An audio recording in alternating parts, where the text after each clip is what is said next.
se passe. Détails sur le bassin hydrographique de l'établissement que je représente aujourd'hui devant vous. Un bassin dont il faut retenir qu'il est marqué par une grande ruralité. Ce n'est pas un bassin hydrographique économiquement important en termes industriels, mais où la présence, où la pression agricole est très importante. Cette pression n'est pas forcément jugée comme péjorative. Elle est là, elle a été aussi le moteur du développement du pays, notamment sur l'autosuffisance, je dirais, agricole de notre pays, et sa capacité à répondre aux challenges qui leur étaient proposés dans le cadre du développement de l'Europe et du monde ces dernières années. Le métier de l'agence de l'eau. J'ai commencé à débobiner, je dirais, le fil de nos missions devant vous à l'instant. Je les reprécise. Des connaissances qu'il faut mobiliser. Aujourd'hui, on se rend compte que pour avoir une politique d'intervention qui réponde aux objectifs de la directive cadre sur l'eau, le bon état des eaux à 2015, il va falloir d'abord savoir ce qu'est le bon état, savoir si nos milieux aquatiques, lacs, donc plans d'eau en général, cours d'eau, eau souterraine, eau littorale et eau de transition, c'est-à-dire ces eaux qui sont entre les eaux douces et les eaux salées des océans et des mers, sont de bonne qualité. Et pour cela, il faut aussi compléter la connaissance. Le problème, c'est que depuis la directive de 2000, l'objectif est à un délai très très proche. Il faut faire très vite aujourd'hui. Donc la mobilisation des connaissances est déterminante. Des objectifs que se fixe l'agence dans le cadre de la loi, mais que aussi la loi fixe aux agences et fixe aux acteurs. Et en particulier, la directive cadre sur l'eau. Cet objectif de résultat, ce qui est bien une grande nouveauté des textes législatifs, c'est qu'on passe progressivement vers une logique de résultat avec des délais quand même assez restreints. Nous sommes à 5 ans de ce délai. À partir de là, nous dégageons des priorités et des moyens avec une programmation qui se décline sous forme de programmes d'intervention, généralement des programmes quinquennaux ou des programmes sur 6 ans en fonction de l'actualité. En tout cas, calés maintenant sur, encore une fois, sur la directive cadre sur l'eau et sur en général des grands documents, les grands outils de planification comme les schémas directeurs d'aménagement et de gestion des eaux, les fameux GESDAG que vous voyez ici décrits. Vous verrez le lien entre les deux. Je vais y venir très rapidement. Comme je vous l'ai dit, la programmation signifie action, mais signifie aussi moyen pour financer cette action. Donc des redevances qui doivent permettre de financer des actions. Les redevances, je vous invite en tant que ne serait-ce que citoyen de voir votre facture d'eau pour ceux qui sont propriétaires de leur habitation. Vous avez dans votre facture d'eau la déclinaison du service de l'eau et vous avez en particulier les taxes locales ou des taxes hydrographiques. Et vous avez notamment redevances agence de l'eau. Pour faire ça, entre 10 à 13% du prix d'eau. Ces assiettes de redevances et ces actions nécessitant effectivement de pouvoir au préalable, pour vérifier qu'on agit bien là où il faut avec le maximum d'efficience et d'efficacité, d'être analysé économiquement. C'est très important qu'on ne contribue pas non plus par un déploiement d'actions, même si on va considérer que les redevances seraient acceptées par tous, à faire déraper le prix de l'eau. Ça fait aussi un des objectifs qui a été réaffirmé aux agences de suivre par le ministère du Développement durable, de l'écologie, de l'énergie et de la mer. La délégation d'agence, je suis basé ici au niveau de la délégation territoriale. Il y a 6 délégations territoriales qui structurent les 157 000 km², qui couvrent les 157 000 km² de l'agence de l'eau Loire-Bretagne. Donc vous êtes concernés.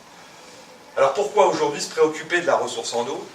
On parle beaucoup de mobilisation, on parle beaucoup de partage des usages.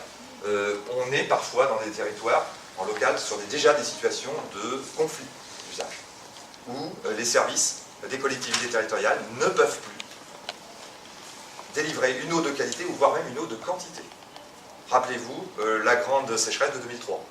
Ça n'a pas fait que des victimes parmi nos aïeux, il y a eu aussi des gros problèmes au niveau économique, où des installations ont reçu des arrêtés préfectoraux de suspension de prélèvement, où on a demandé au monde agricole de lever le pied sur l'irrigation, en plein été, par définition, puisque les sécheresses sont généralement là que ça a lieu.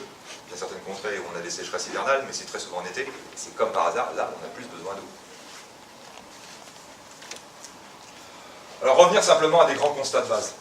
Toute mon intervention, toute ma présentation va tourner autour de ça, c'est tout simplement ça. Et je l'ai présenté tout à l'heure dans la présentation des missions et dans finalement les fondamentaux de l'agence. Tout tourne autour de la prise en compte et de la préoccupation du cycle de l'eau à l'échelle du bassin versant. On a tous connu des propriétés à proximité de ressources en eau, qu'elles soient superficielles ou souterraines. On a tous connu des puits privés.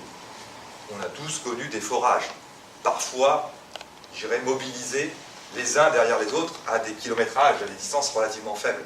Et on a tous connu, certainement, des baisses de pression dans les réseaux, sans forcément s'expliquer pourquoi. Ce qui n'a pas empêché les gens de continuer effectivement à prélever, puisqu'ils disposaient de l'outillage pour le faire, de quelque manière que ce soit.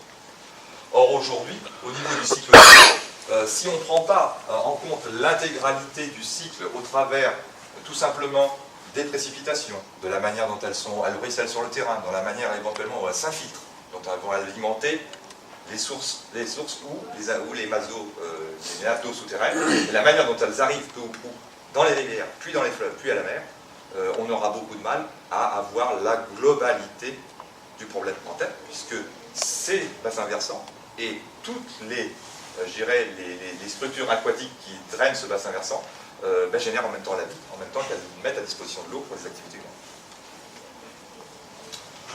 Le stockage de fluides, et je parle de fluides, quand je vous dis que je vais essayer d'être le plus large possible, peut répondre à 3 grandes préoccupations que j'ai relistées et que je vous propose de résumer. Tout d'abord, ce peut être un problème tout simplement de réponse à un risque potentiel de pollution accidentelle. Un stockage qui peut éventuellement avoir des soucis d'étanchéité. Ça peut être aussi un process à un moment donné qui disjoncte du fait tout simplement de son fonctionnement, un dysfonctionnement dans le process de fabrication en industrie. Ça peut être aussi un accident pur, un incendie, une inondation, une destruction partielle des installations, qui fait que les fluides qui sont contenus dans cette installation aujourd'hui viennent au milieu naturel. Ça peut être aussi un problème tout simplement de maîtrise de pollution de temps de pluie. Les collectivités sont en prise avec ce problème aujourd'hui à gérer, puisque les surfaces s'imperméabilisant de plus en plus, les eaux usées ne rejoignent pas forcément toujours un réseau, elles ruissellent aussi. Il n'y a qu'à voir le trafic routier qu'il y a sur une route partant sec, dès qu'il pleut, tout ce qu'a laissé le trafic routier sur la route va se retrouver immanquablement ruisselé, entraîné par les eaux de précipitation. Exemple, aujourd'hui. Bon, depuis le temps qu'il pleut, il ne doit peut-être plus y avoir grand-chose sur la route, mais bon, dès les premières pluies, ça peut être très désagréable. La mobilisation mise à disposition, ça peut être aussi tout simplement d'avoir la ressource. Alors la ressource, on peut soit la stocker pour l'utiliser, et donc on la transfère vers une unité de fabrication, on peut la transférer vers une unité de consommation, potabilisation, mais ça peut être aussi l'approvisionnement du bétail, ça peut être des activités de ce type-là, ça peut être aussi une activité sur tout simplement ludique au travers de cela. Et enfin, la protection des biens et des personnes au niveau des clous. Des leviers pour agir. La préoccupation du public. Le public s'est clairement déterminé là-dessus, et notamment a fait remonter en 3e préoccupation les conflits d'usage de l'eau. Ça, c'est une consultation qui a eu lieu en 2008. L'évolution de la législation, un certain nombre de textes qui sont énoncés là. La directive cadre sur l'eau a cet objectif de globaliser et d'intégrer tous ces textes pour ne faire qu'une juridiction. Et ça vient de l'Europe, ça vient de 2000. 5 fondements à la politique française de l'eau. La gestion par bassin, je vous ai dit son intérêt. La protection de l'écosystème, c'est une réaffirmation. La logique de résultat, avec l'arrêt de toute dégradation et reconquérir le bon état. 4e et 5e principe, la prise en charge des coûts économiques. Je vous l'ai dit, c'est déjà une obligation qui est faite au niveau des agences, mais c'est une obligation qui est faite au niveau de tous les acteurs. Et la participation des acteurs et l'information du public. Il y a eu des consultations qui ont eu lieu lors de l'édiction notamment de ce schéma directeur d'aménagement et de gestion des eaux, qui est l'outil d'orientation de la politique française en matière de l'eau, qui a été réaffirmé par la directive cadre sur l'eau. Et il y a un SDAGE par bassin hydrographique. Donc il y a 6 SDAGE en France. Les objectifs environnementaux du SDAGE, j'en ai déjà parlé, pas de détérioration supplémentaire, un bon état des eaux à l'horizon 2015, l'application de toutes les directives et la réduction et la suppression du rejet de substances prioritaires dangereuses, qui est un nouveau chantier. Toutes les substances qui peuvent avoir des effets sur la santé publique en même temps que sur l'environnement. 15 questions importantes du SDAGE, qui a repris ses objectifs de la DCE en les déclinant en 15 enjeux. Eh bien, vous avez l'enjeu ici, maîtriser les prélèvements d'eau, qui a été repris comme une des préoccupations majeures parmi les 15 proposées aux Français et proposées aussi aux acteurs, pour justement mettre en œuvre les opérations.